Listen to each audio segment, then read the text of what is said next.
आम्ही तुमच्याकडे ज्या वेळेला आलो आमच्या मुलीची पत्रिका आणि मुलाची पत्रिका घेऊन, त्यावेळेला तुम्ही आम्हाला सांगितलं की ह्या मुलाबरोबर तुम्ही तिचं लग्न लावू नका किंवा ठरवू पण नका.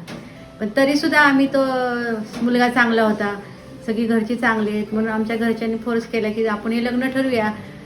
तर नंतर मग काय झालं, आम्ही 5-6 ब्राह्मणाला बघितलं, म्हणजे त्यांच्याकडे जाऊन बघितलं. तर ते म्हणले काही नाही, 36 गुण जुळतात, काही प्रॉब्लेम नाही येणार.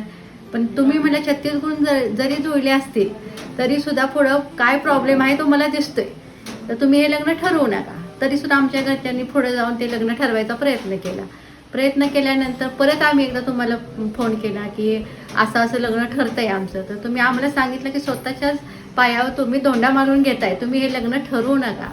तर मग आम्ही ते बैठकीत जाऊन ते लग्न मोडलं.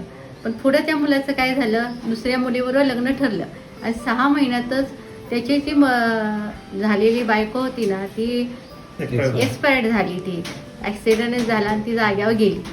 तर त्यावेळेला आम्हाला समजलं की तुम्ही जे आम्हाला सांगत होता ना ते एकदम बरोबर होतं, खरं होतं आणि आम्हाला तुमचं म्हणणं पटलं त्याच्यामुळे.